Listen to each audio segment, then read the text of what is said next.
तो आज जो हम चैप्टर स्टार्ट करने जा रहे हैं इसका नाम है इंडिया नेबर्स। जो हमारे भारत के जो नेबर कंट्रीज हैं इसमें स्पेशली हम चाइना, पाकिस्तान और इंडिया के बारे में पढ़ेंगे। ये तीन कंट्री के बारे में हमें इनकी हिस्ट्री पढ़नी है और इनको कंपेयर करना है। एक डेटा बेस्ड है चैप्टर, ये भी है कि ग्रोथ रेट क्या है, कहाँ पे हमारी इकोनॉमिक किसकी कितनी है कंपेयर करेंगे वो डेटा के आधार पे। तो हम इस तीन कंट्री के बारे में इस चैप्टर में पढ़ेंगे और ज्यादा कुछ नहीं इसमें पढ़ना है। एक छोटा चैप्टर है लेकिन इसमें डेटा बेस्ड है, हम कंपेयर करके स्टडी करेंगे। इसको वन बाई वन मैं आपको इसके पर डिस्कस करूंगा। तो पहले तो हम in the process of globalisation the developing countries are facing competition. जितनी डेवलपिंग कंट्री होती है, इस ग्लोबलाइजेशन का मतलब क्या हुआ कि एक दूसरे के साथ मतलब इंटरैक्ट होना, एक दूसरे के साथ मतलब कहते हैं कि आपस में हमारी जरूरतों को, जो हमारे यहाँ चीज नहीं है वो दूसरी कंट्री पूरी करेगी, जो दूसरे कंट्री के पास नहीं हमारे द्वारा उनका पूरा। तो ये ग्लोबलाइजेशन के होने से सारे कंट्री को एक दूसरे के साथ लिंक जोड़ दिया गया, यही ग्लोबलाइजेशन है। जैसे अभी आप देखिए ईरान और अमेरिका की जो लड़ाई हो रही है, ये युद्ध हो रहा है दो कंट्री में, लेकिन इसका इंपैक्ट सारी कंट्री में पड़ रहा है। क्यों पड़ रहा है? केवल इस ग्लोबलाइजेशन की वजह से पड़ रहा है क्योंकि सभी कंट्री जो है एक दूसरे से कनेक्टेड है। अगर एक जगह कहीं प्रॉब्लम आएगी तो वो चीज पूरे वर्ल्ड में उस चीज की सप्लाई जा रही। सपोज दैट अगर हम कह रहे हैं सबसे ज्यादा प्रॉब्लम तेल की हो रही है, डीजल है, पेट्रोल है, ये हमारे आने का स्रोत कहां से है? ईरान से है।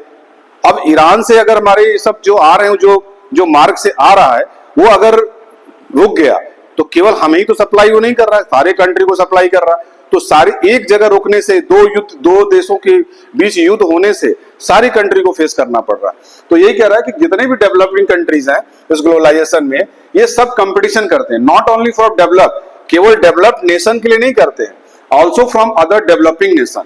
केवल अपने नेशन को और डेवलप बेहतर करने के लिए ये सारी चीजें ये फेस करते हैं। जितने भी ग्लोबलाइजेशन कंट्रीज हैं, जितने भी पूरे वर्ल्ड में कंट्रीज हैं, ये क्या कंपटीशन करते हैं।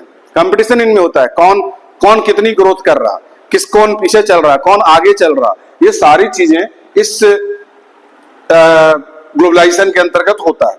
इन this chapter we will compare the trends in various economic and human. इस चैप्टर में हम क्या स्पेशली पढ़ेंगे, किस चीज को? इकोनॉमिक और human development indicators of India with China and Pakistan.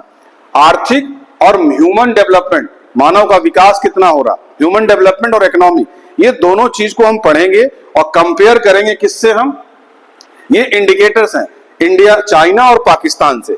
Bharat का कंपेयरिंग स्टडी जो होगी वो पाकिस्तान और चाइना के द्वारा हम इकोनॉमिक और ह्यूमन डेवलपमेंट के बारे में इस चैप्टर में हम लोग पढ़ने जा रहे हैं। तो पहले हम development path of India, Pakistan और चाइना की बात करेंगे अगर, तो all the three nations started then development path at the same time. सभी का जो डेवलपमेंट नेशन का जो शुरू हुआ वो एक समय की ही बात है। इंडिया और पाकिस्तान का तो खास करके India and Pakistan got independence 1947 में हमें आजादी मिली। China people republic of China war ये 49 में, तो लगभग सब आसपास ही हैं। 47 में इंडिया और पाकिस्तान है तो 49 में चाइना है। तो सबकी डेवलपमेंट जो थी वो स्टेब्लिशमेंट लगभग आसपास ही है ये तीनों कंट्री का। All the three countries had started planning their development strategy in similar way. ये तीनों कंट्री ने अपनी जो डेवलपमेंट प्लानिंग की लगभग सबका आसपास ही है। देखिए इंडिया हमारा 1947 में आजाद हुआ तो पहली प्लानिंग हमारी जो पंचवर्षीय योजना बनी तो 1951 में बनी, पाकिस्तान का 1956 में बना और चाइना का 1953 में बना। तो नियर अबाउट सब आसपास ही सबकी प्लानिंग, डेवलपमेंट प्लानिंग जो है बनी थी, चाहे वो इंडिया का कह लें, चाहे पाकिस्तान का कह लें, चाहे चाइना का। सबसे पहले इंडिया का बना, उसके बाद चाइना का बना। 1951 में इंडिया की प्लानिंग बनी, 1953 में चाइना का बना और 1956 में पाकिस्तान का बना। तो लगभग प्लानिंग सिमिलर ही है। India and Pakistan adopted similar strategies such as creating large public sector, raising public expenditure on social development। अभी आप देखिए एक चीज, इंडिया और पाकिस्तान लगभग जो अपनी जो डेवलप्ड स्ट्रेटेजी जो अपनाई, भाई पहले सब चीजें क्या थी, पब्लिक सेक्टर के अंतर्गत ही था, पब्लिक सेक्टर में गवर्नमेंट इन्वॉल्व होती थी। तो इंडिया और पाकिस्तान में क्या था, लार्ज पब्लिक सेक्टर ही इन्वॉल्व था हमारे जो भी एक्सपेंडिचर थे सोशल डेवलपमेंट के लिए, जो एक्सपेंडिचर जो खर्च किए जाते थे, तो जैसे भारत में जो स्थिति थी वही पाकिस्तान में भी थी, क्योंकि उसमें प्राइवेट सेक्टर का भी इन्वॉल्वेशन नहीं हुआ। प्राइवेट सेक्टर का आपने चैप्टर में पढ़ा था कि प्राइवेट सेक्टर का इन्वॉल्वेशन कब हुआ, जब ग्लोबलाइजेशन हुआ। जब ग्लोबलाइजेशन हुआ तो गवर्नमेंट ने प्राइवेट सेक्टर को भी अधिकार दिया कि आप ये लोग भी अपना इसमें इन्वेस्ट कर सकते हैं, नहीं तो सारा काम पहले एक्सपेंडिचर जो भी सोशल वेलफेयर पे किया जाता था वो केवल सरकार करती थी। तो भारत और पाकिस्तान का लगभग सेम स्थिति थी। Till 1980s all the three countries had similar growth rate and per capita income. 80 के दशक में तीनों कंट्री का जो एक पर कैपिटा इनकम था लगभग सिमिलर था। क्या था? Total income upon total population. जितनी इनकम है उसको टोटल पॉपुलेशन से डिवाइड कर देंगे तो पर कैपिटा इनकम निकल आएगा। ये आप शुरू से पढ़ते आ रहे हैं। तो लगभग ये तीनों कंट्री की जो पर कैपिटा इनकम था ऑलमोस्ट लगभग सेम ही था। All the three countries have perform difficulty India and Pakistan, slow and irregular growth China, miraculous progress. All the three countries have performed differently. ये कंट्रीज के जो परफॉर्मेंस थे वो अलग अलग थे। इंडिया और पाकिस्तान चाइना के कंपेयर में स्लो था। Slow and irregular growth China, miraculous progress. China की ग्रोथ जो थी हमारे इंडिया और पाकिस्तान से थोड़ी सी ज्यादा थी। हमारा इंडिया और पाकिस्तान का जो हमारा ग्रोथ था वो कहीं ना कहीं चाइना के कंपेयर में स्लो था। तो पहले हम थोड़ा, ये तो एक जनरल हिस्ट्री हो गई, जनरल एक नॉलेज हो गया आपके इंडिया, पाकिस्तान और चाइना के बारे में। यहाँ पे चूंकि इंडिया और पाकिस्तान का बहुत ज्यादा अंतर नहीं है इसलिए उसको हम लोग बाद में पढ़ेंगे। पहले हम चाइना के हिस्ट्री को पढ़ लें। चाइना की हिस्ट्री का बैकग्राउंड क्या था? China has one of the world oldest people of continuous civilisation. China एक सबसे पुराना जिसको कहते हैं कि world oldest people of continuous civilisation. जो भारत चाइना की जो अगर हम सभ्यता की बात करें, सिविलाइजेशन की बात करें तो सबसे पुरानी थी।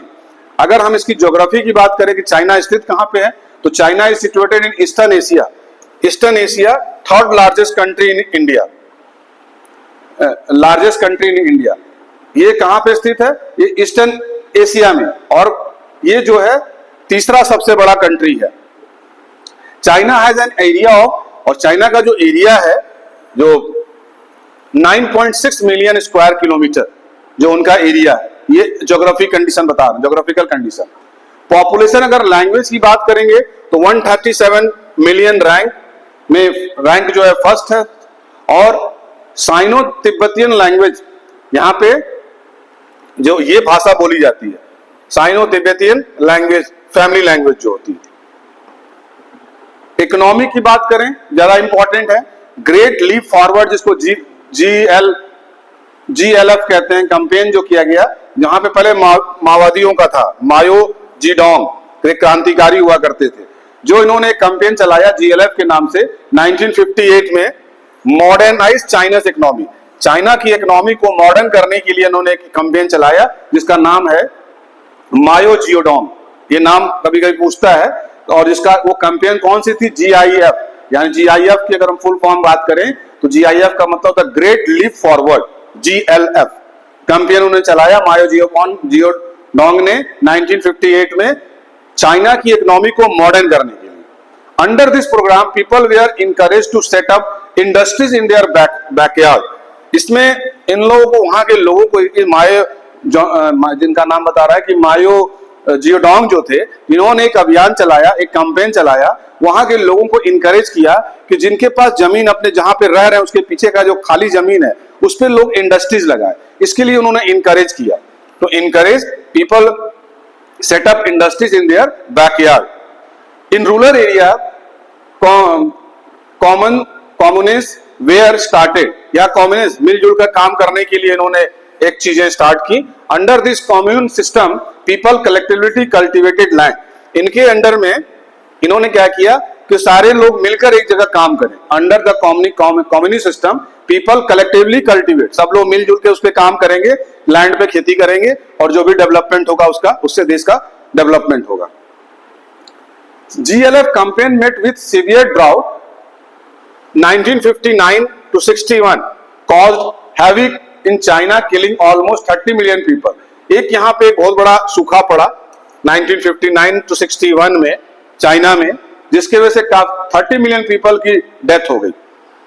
ग्रेट प्रोलेटेरियन कल्चरल रेवोल्यूशन, महान एक working people's college studies collection, एक क्रांति, एक रेवोल्यूशन आया, जिसमें देखिए ये मोटिवेशनल कोट्स हैं, ये लोग बने हुए हैं, ये गार्ड हैं, इन्होंने एक रेवोल्यूशन चलाया। 1965 में Mao introduce the great proletarian cultural revolution 1960 से 67 तक, under which students and professionals were sent to work and learn from the countryside outer area. यहाँ पे इन लोगों ने इनको बाहर भेजा गया, स्टूडेंट्स को, प्रोफेसर्स को, ताकि काम के लिए और वहां से कुछ सीख के आने के लिए। जैसे हमारे भारत में रिफॉर्म की बात आती है तो 1991 में हुआ था, लेकिन यहाँ पे 1977 में, 78 में ही हो गया।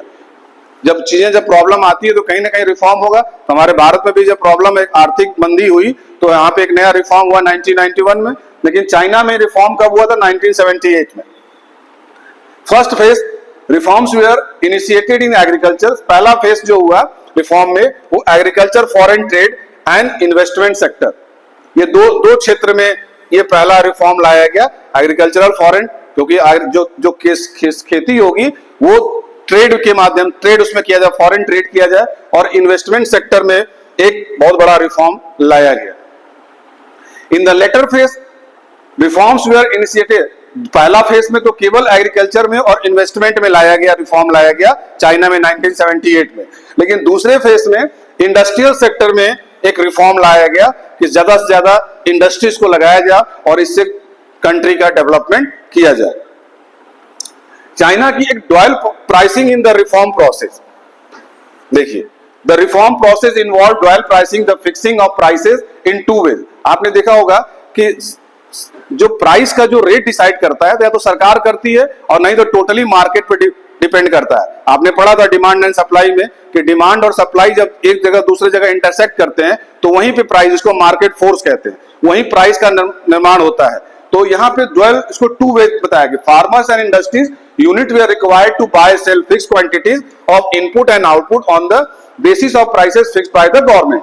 फार्मर और इंडस्ट्रीज जो थी, जनरली क्या होता था, ये गवर्नमेंट ही उसके मूल्य को, उसकी प्राइस को डिसाइड करती थी कि यहाँ फार्मर और industry unit were required to buy and sell, खरीदना और बेचना, fix quantity of input and output, कितना उत्पादन करेंगे और कितना बेचेंगे और कितना रखेंगे। इनपुट और आउटपुट दोनों चीजों प्राइस डिपेंड करती थी, ये फिक्स किया था गवर्नमेंट के द्वारा फार्मर और इंडस्ट्री में। बट अदर ट्रांजेक्शन, इसके अलावा the input output were purchase sold at market price. देखिए मैंने फिगर ही बनाया, ये हमारा है, ये डिमांड है, ये सप्लाई है, ये दोनों एक दूसरे के जगह जहां इंटरसेक्ट करते हैं वहीं ये प्राइस का निर्माण होता है। तो पहला वाला तो कहा कि गवर्नमेंट ही डिसाइड करती थी कितना बिकेगा, कितना खरीदना है, कितना बेचना है। लेकिन जो दूसरा फॉर अदर ट्रांजेक्शन, इसके अलावा यहाँ तो केवल क्या फार्मर और इंडस्ट्रीज की बात कर रहा है, इसके अलावा टोटली जो प्राइस था मार्केट फोर्स पे ही डिपेंड करता था। In order to attract foreign investment special, जिसको एक स्पेशल इकोनॉमिक जोन कहते हैं। आप पूछेंगे सर SEZ क्या होता है? देखिए, स्पेशल इकोनॉमिक जोन ये होती है जहां सरकार उसको प्रमोट करती है। जैसे मान लीजिए किसी चीज को गवर्नमेंट कहती है कि आप इस एरिया में डेवलपमेंट नहीं है, जैसे माउंटेनियस एरिया है, तो कहेगी वो प्राइवेट सेक्टर से कहती है कि आप यहाँ पे इंडस्ट्रीज लगाइए, यहाँ पे अगर आप इंडस्ट्री लगाएंगे तो हम आपको यहाँ पे टैक्स में छूट देंगे, या हम 5 साल तक आपसे टैक्स नहीं लेंगे।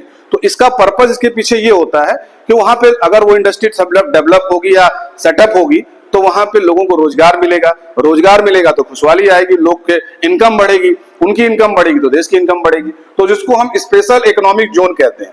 तो सरकार ने क्या किया, in order to attract foreign investors, मतलब कहा कि फॉरेनर को एक मोटिवेट किया, फॉरेनर को एक आमंत्रण, मतलब निमंत्रण दिया कि आप लोग अगर यहाँ पे अगर इन्वेस्ट करोगे तो हम आपको उसमें हर चीजों में छूट देंगे। तो इसी को हम स्पेशल इकोनॉमिक जोन कहते हैं, जिसको SEZ के नाम से जाना जाता है। ये क्वेश्चन आता है कि SEZ क्या है और किस पर्पज से सरकार इसको एस्टेब्लिश करती है। ये फॉरेन इन्वेस्टर्स को ये एक मतलब अट्रैक्ट करती है कि अगर आप यहाँ पे अपनी इंडस्ट्रीज लगाएंगे, अपने पैसे को इन्वेस्ट करेंगे तो हम आपको इतनी छूट यहाँ पे देंगे, टैक्स नहीं लेंगे, तमाम तरह की सुविधाएं आपको देंगे, यहाँ किसी तरह का दिक्कत नहीं होगा। तो उसको स्पेशल इकोनॉमिक, तो चाइना ने ये भी किया। तो आपने ये चाइना की हिस्ट्री पढ़ ली, चाइना का हिस्ट्री पढ़ लिया, चाइना का डेवलपमेंट नहीं पढ़ा, अभी बाद में भी कंपेयर करेंगे। तीसरे की बात करते हैं पाकिस्तान। अगर पाकिस्तान का हिस्टोरिकल बैकग्राउंड देखा जाए तो कहीं भी इंडिया के पैरेलल ही है। इस्लामिक रिपब्लिक इन पाकिस्तान गेन इंडिपेंडेंस, हमको 15 अगस्त को मिला था, इनको 14 अगस्त को मिला। 14 अगस्त को पाकिस्तान आजाद हुआ, 15 अगस्त को भारत आजाद हुआ। In 1971 a civil war is East Pakistan resulted independence of, और यहीं पे 71 में एक और वॉर हुआ जिससे एक और देश का निर्माण हो गया जो उसका नाम बांग्लादेश कहा गया, जो हमारे ईस्ट में है। इसको ईस्ट पाकिस्तान कहते हैं। वो बांग्लादेश यहाँ पे एक नया 1971 में एक निर्माण हुआ। ज्योग्राफी की बात करें पाकिस्तान की, तो Pakistan is located in south Asia. ये साउथ एशिया में बसा हुआ है। बॉर्डर जो है सेंट्रल एशिया में है, मिडिल ईस्ट है एरिया, और लगभग 7,96,094 स्क्वायर किलोमीटर में ये पूरा पाकिस्तान बसा हुआ है। तो ये तो हो गया geographical conditions of Pakistan. Population और लैंग्वेज, तो पॉपुलेशन हमारी 188 मिलियन है, और रैंक अगर कहा तो 5वें नंबर पे आता है। जैसे चाइना था पहले नंबर पे था, पाकिस्तान 5वें नंबर पे आता है। नेशनल लैंग्वेज यहाँ पे जो है उर्दू है, और ऑफिशियल लैंग्वेज जो इंग्लिश है। ये तो आपका हो गया आपके पॉपुलेशन और लैंग्वेज की बात होगी। इकोनॉमिक की बात करेंगे तो यहाँ पे मिक्स्ड इकोनॉमिक सिस्टम है। In case of agricultural, introduction of green revolution, जैसे हमारे भारत में ग्रीन रेवोल्यूशन हुआ, इनके यहाँ भी हुआ। Lead to rise in production of food grains का प्रोडक्शन को ज्यादा बढ़ाने के लिए यहाँ भी ग्रीन रेवोल्यूशन लाया गया। Important role of public sector in early 1970, यहाँ भी पब्लिक सेक्टर ही इन्वॉल्व था। जैसे भारत में था पब्लिक सेक्टर, उसके बाद प्राइवेट सेक्टर आया, 1991 के बाद आया जब हमारा इकोनॉमिक रिफॉर्म हुआ। तो पाकिस्तान में भी 1970 के दशक में पब्लिक सेक्टर ही, गवर्नमेंट ही सब एक्सपेंडिचर खर्च करती थी। Important role in private sector in late 90, और प्राइवेट सेक्टर का यहाँ पे भी लगभग 1970 के बाद ही यहाँ पे शुरू हुआ। During late 1970 Pakistan also received financial support from, इनके बाद भी फाइनेंशियल सपोर्ट कहां से मिल रहा था? वेस्टर्न नेशन से। इनके पास कोई इनकम का बहुत नहीं था, इनको सपोर्ट फाइनेंशियली बस वेस्टर्न नेशन से आता था। Remittances from the immigrant to Middle East, जो लोग वहां से बाहर कमाने चले गए वही लोग पैसा भेजते थे, तो उनका खर्च उनका चलता था। यही उनके पैसे के स्रोत थे। कंपैरेटिव अब स्टडी पढ़ना है। डेमोग्राफिकल इंडिकेटर्स देखिए, अब ऐसे आप डेटा बना लेंगे। इंडिकेटर्स है, मीनिंग है India, China and Pakistan, 3 country को कंपेयर करके पढ़ना है। तो अगर पॉपुलेशन की बात करेंगे तो सबसे ज्यादा पॉपुलेशन किसकी थी? चाइना की थी। लेकिन आज के डेट में सबसे ज्यादा पॉपुलेशन किसकी है? इंडिया की है। तो हम अगर ये पहले का डेटा देख रहे हैं तो चाइना 1 नंबर पे था, दूसरे नंबर पे भारत था, और तीसरे नंबर पे पाकिस्तान आ रहा है। इस डेटा को कंपेयर करेंगे। अभी और भी कंट्री आ जाएगी अगर पूरा पढ़ेंगे, बट हम we are study here only for the compare to 3 countries. Annual growth of population की बात करेंगे तो भारत का जो था, इंडिया का 1.2%, 0.5%, और पाकिस्तान का 2.1%, ये डेटा है। डेंसिटी करेंगे तो 441 पर स्क्वायर किलोमीटर भारत का, 146 पर किलोमीटर चाइना का, और 245 पर किलोमीटर आपका पाकिस्तान का। तो सबसे ज्यादा किसका है डेंसिटी? भारत की है। सेक्स रेशियो कहा जाए, नंबर ऑफ फीमेल पर 1000 मेल, तो 929, 941 एंड 947। इसमें सबसे ज्यादा अगर हम सेक्स रेशियो देखा जाए तो सबसे ज्यादा पाकिस्तान का है। क्लियर? तो ये डेटा आप 4 तरह से इसको बनाएंगे। पांचवा जो है fertility ratio, number of children born by women age 15 to 45 age, ये जो है 2.3 आपका इंडिया का है, 1.6 चाइना का, और 3.7 पाकिस्तान का। अर्बनाइजेशन जो शहरीकरण है, सबसे ज्यादा शहरीकरण किसका है? चाइना का। सेकंड नंबर पे आता है पाकिस्तान, और थर्ड नंबर पे आता है इंडिया। ये रेशियो बहुत पहले का डेटा है, अब कुछ चेंज इसमें हुआ होगा। ग्रोथ रेट ऑफ जीडीपी, जिसको हम ग्रोथ वैल्यू एडेड कहते हैं, इसमें देखिए annual growth of GDP India 1989 और 2015-17 का रेशियो दिया हुआ है। तो भारत का जो ग्रोथ रेट था 5.7%, 7.3% 15-17 में हुआ। चाइना का 10.3 सबसे ज्यादा था 1980 में, ये देखिए, और पाकिस्तान का 6.3, यानी कि पहले नंबर पे पाकिस्तान चाइना था 1980 और 80 और 90 के दशक में। ग्रोथ रेट जो जीडीपी था सबसे ज्यादा चाइना का था, दूसरे नंबर पे पाकिस्तान था, हम तीसरे नंबर पे आते थे। लेकिन जब 15-16 का 17 का जो डेटा लिया गया तो पहले नंबर पे कौन आ गया? भारत आ गया, 7.3%, और सेकंड नंबर पे चाइना, और थर्ड नंबर पे पाकिस्तान। मतलब सोच लीजिए यहाँ पे ये पहले नंबर पर, कहाँ रेशियो 10.3 और कहाँ 5.7, और मतलब आधे का अंतर है। और सीधे यहाँ पे जब 15-17 का जब रिकॉर्ड लिया गया, डेटा लिया गया, तो इंडिया पहले नंबर पे, चाइना सेकंड नंबर पे, थर्ड नंबर पे पाकिस्तान, ये स्थिति हो गई। आप देखो 1989 इंडिया रिफॉर्म, पाकिस्तान रिफॉर्म कुछ नहीं हुआ, लेकिन चाइना का रिफॉर्म 1978 में ही हो गया था। सबसे पहले रिफॉर्म, इकोनॉमिक रिफॉर्म जो चाइना का हुआ था। तो 1980-90 का देखिए, China was having double digit growth of, जब 80-90 के दशक में चाइना का जो ग्रोथ रेट था डबल डिजिट में था, यानी 10.3%, और जब 15-17 में लाया गया तो सीधे सिंगल डिजिट में आ गया। देखिए पाकिस्तान 6.3 था, उसी को डिफाइन किया गया, और इंडिया जो 5.7% था। लेकिन जब 15-17 का डेटा, सीधे चाइना का ग्रोथ रेट डाउन हो गया, 10.3% से 6.8% आ गया, तो ये डिक्लाइन हो गया। और वही है पाकिस्तान का, इंडिया का बढ़ गया, पाकिस्तान 6.3 से 5. ये भी डिक्लाइन हुआ, बट इंडिया का क्या हुआ 5.7 से 7.3, यानी कि हमारा जो इंक्रीज जो रिकॉर्ड है हमारा बढ़ गया। परचेजिंग पावर पैरिटी, जो ट्रिपल P कहते हैं, equality of purchasing power among countries, quality of goods and services that can be bought with a unit of money, पैसे के द्वारा ये सब चीजें खरीदी जाने लगी। और पैसा किसमें, यूएस डॉलर को ही सबसे ऑथेंटिक माना गया, ये द यूनिवर्सली एक्सेप्टेड करेंसी, ये पूरे विश्व में इसकी करेंसी को एक्सेप्ट किया गया, और किसी को नहीं एक्सेप्ट किया गया, डॉलर को एक्सेप्ट किया गया, ये हर जगह आपको चलेगा। तो the GDP of different countries are express, जितने भी जीडीपी थे सबको एक्सप्रेस किस में किया गया, डॉलर में, यूएस डॉलर, एंड कॉल्ड, जिसको हम नाम से जानते हैं triple P US dollar. Purchasing power, देखिए परचेजिंग पावर पैरिटी, इसको कहा गया purchasing power parity US dollar, इसको इस नाम से भी जाना जाता है क्योंकि सबको एक्सप्रेस सारे कंट्री में यूएस डॉलर को ही सबसे ज्यादा मान्यता मिली। सेक्टोरल कंट्रीब्यूशन की बात करेंगे तो सेक्टोरल कंट्रीब्यूशन जीडीपी का जो एम्प्लॉयमेंट इन 1918 और 19 की किया गया, तो देखिए एग्रीकल्चर सेक्टर की बात करेंगे, इंडस्ट्रीज और सर्विस। तो अगर हम स्टडीज में कंपेयर करेंगे, I for India, C for China, P for Pakistan, और यहाँ पे डिस्ट्रीब्यूशन ऑफ वर्क फोर्स, तीन दोनों को कंपेयर किया है, तो इंडिया में 16 था एग्रीकल्चर में, चाइना में 7 था, पाकिस्तान में 24 था। 30 हुआ आप एग्रीकल्चर सेक्टर में, इंडस्ट्री सेक्टर में 30 इंडिया का था, 41 चाइना का था, 19 आपका। तो अब इसमें देखिए पहले अगर फर्स्ट सेकंड कहा जाएगा, एग्रीकल्चर में सबसे पहले नंबर पे पाकिस्तान था, दूसरे नंबर पे भारत था, और तीसरे नंबर पे चाइना है। ये 18-19 का डेटा है कि अभी भी चाइना सबसे कम वहां पे एग्रीकल्चर पे डिपेंडेंट है, सबसे ज्यादा एग्रीकल्चर डिपेंडेंट पाकिस्तान है, उसके बाद भारत आता है, तीसरे नंबर पे चाइना आता है। इंडस्ट्रीज में बात करेंगे तो सबसे ज्यादा फर्स्ट नंबर पे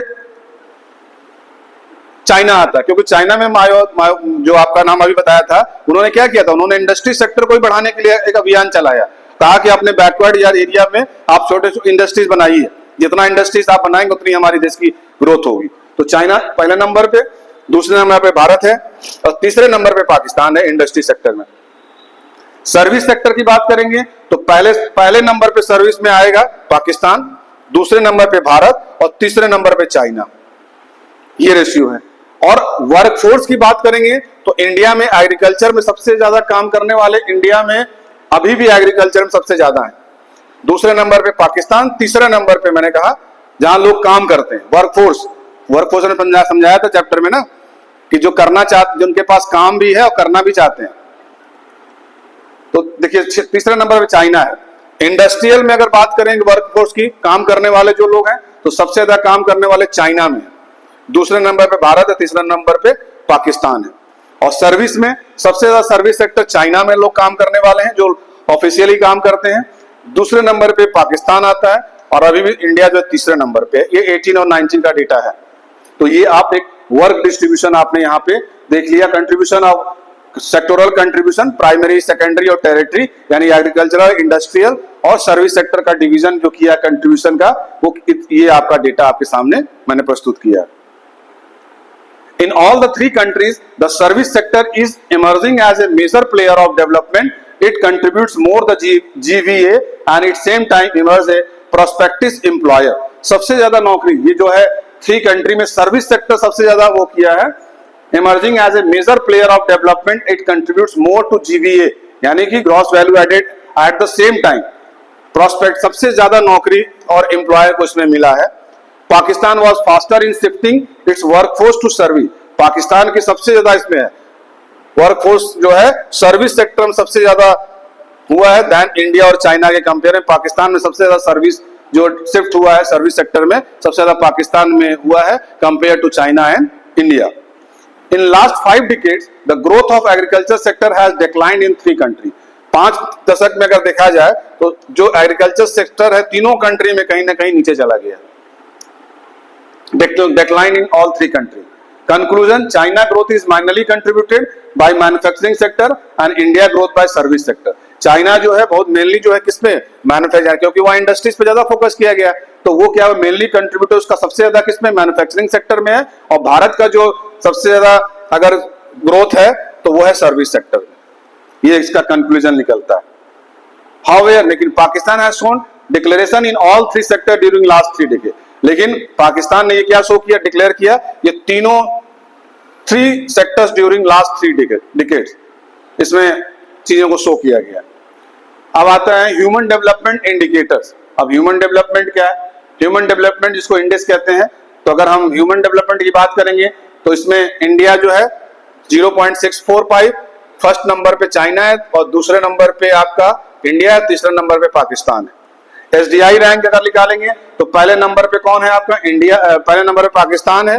ह्यूमन डेवलपमेंट इंडेक्स किसको कहते हैं रैंक, दूसरे नंबर पे इंडिया और तीसरे नंबर पे चाइना। लाइफ एक्सपेक्टेंसी की बात करेंगे तो हमारे यहाँ लाइफ एक्सपेक्टेंसी सबसे ज्यादा लाइफ एक्सपेक्टेंसी कहाँ पे चाइना में है। 76 से लेकर 77 साल तक लोग जीते हैं, नॉर्मल एक माना गया। भारत में 69 यानी 69.7 और हमसे कम जो है पाकिस्तान में लोगों की लाइफ है। एक एक्सपेक्टेशन जो किया गया लाइफ एक्सपेक्टेंसी जो है एनुअली वो ये रेशियो है। Mean years of schooling as मतलब 15 साल तक के जो पढ़ने और उससे ऊपर पढ़ने वाले जो बच्चे हैं तो सबसे ज्यादा 8.1 चाइना में है, दूसरे नंबर पे भारत है और तीसरे नंबर पे पाकिस्तान है। ये पूरा ह्यूमन डेवलपमेंट का रेशियो है। जीडीपी पर कैपिटा अगर कहा जिसको PPP यूएस डॉलर जो बताया मैंने आपको तो उसमें देखिए सबसे ज्यादा किसका है 6,681 है, दूसरे नंबर पे आता है। पहले नंबर पे 16,057 यानी चाइना है और दूसरे नंबर पे इंडिया है, तीसरे नंबर पे पाकिस्तान है। पीपल बिलो पॉवर्टी लाइन गरीबी रेखा से जीवन यापन करने वाले सबसे ज्यादा किसमें है, सबसे ज्यादा आपके पाकिस्तान में है, दूसरा नंबर भारत है और चाइना मतलब सोचिए 1.7% ना के बराबर है। और कहा हम अभी भी 21% और 24% पाकिस्तान है। तो गरीबी रेखा से जीवन नीचे, गरीब किसको कहते हैं जिसके पास खाने पीने के काम नहीं है, खाने पीने के कोई संसाधन नहीं है तो वो गरीबी रेखा से जिसकी इनकम नहीं है तो वो आप सोचिए अभी भी चाइना में 1.7% ही गरीबी है और भारत में और पाकिस्तान में देखिए 24 और 21.9%। इनफैक्ट मॉर्टेलिटी रेट जिसको कहते हैं इसमें देखिए 29.9 जो है भारत की है, उसमें भी कम है पाकिस्तान चाइना की और सबसे ज्यादा पाकिस्तान की है, भारत की उससे कम है। मैटरनल मॉर्टेलिटी रेट पर 1000 बर्थ 133 भारत में है, 29 आपकी चाइना में है, सबसे कम चाइना में और सबसे ज्यादा पाकिस्तान में और तीसरे नंबर पे भारत भी है। Population using improved sanitation 60% Bharat, 75% China और 60% मतलब लगभग भारत और पाकिस्तान से भी पैरेलल चल रहा। Population using at least basic drinking water source, अगर जनसंख्या जो पानी पीने का जो पानी जो कहते हैं दूषित नहीं है, नीट एंड क्लीन है तो 93% भारत में, 96% चाइना में और 91% पाकिस्तान में। तो इंडिया और पाकिस्तान लगभग चलो उसमें भी पहले नंबर पे आपका चाइना है। और परसेंटेज ऑफ अंडर नर्सिड चिल्ड्रेन जो पौष्टिक जिनको चाहिए इसमें चाइना सबसे 1 नंबर पे, भारत और पाकिस्तान लगभग पास ही है, दोनों भाई भाई बने हुए हैं। ये ग्रोथ रेट में भी देखिए। लिबर्टी इंडिकेटर्स में be defined as the measure of extent of democratic participant in social and political decision making. Example जैसे हम कहते हैं ना कि अगर लिबर्टी इंडिकेटर्स क्या है कि जिसमें हम डेमोग्राफिक पार्टिसिपेंट सोशल और पॉलिटिकल डिसीजन जिसमें हम लेते हैं एग्जांपल के रूप में measure of the extent of the constitutional protection right given to दोनों जगह का रीच क्या है कि हमारे सिटीजन को कितने अधिकार मिले हुए हैं। एग्जांपल में देखें extent of the constitutional protection of independence of the judiciary and role of law. जो इसमें ये जनरली दिया गया है कि अब हमारे यहाँ क्या जब देश आजाद हो गया तो ये क्या हमारी लिबर्टी मिल गई कि कि हमें अपने जुडिशरी और हमारा इंडिपेंडेंस होने के बाद एक जुडिशरी रूल ऑफ लॉ बना जिसपे लोगों को अधिकार की बात करते हैं। तो न्यायपालिका स्वतंत्र है हमारे भारत में भी, ये एक्सटेंड किया गया कि हम पॉलिटिकली और सोशल डिसीजन जो है इसमें बन सकता है। तो ये एक जुडिशरी डिपार्टमेंट है जिसमें न्याय की बात करता है। अब आती है अप्रेजल ऑफ डेवलपमेंट। आप किसी चीज की अच्छी और बुरी दोनों बात करेंगे कि डेवलपमेंट में क्या अच्छी चीजें और क्या खराब है।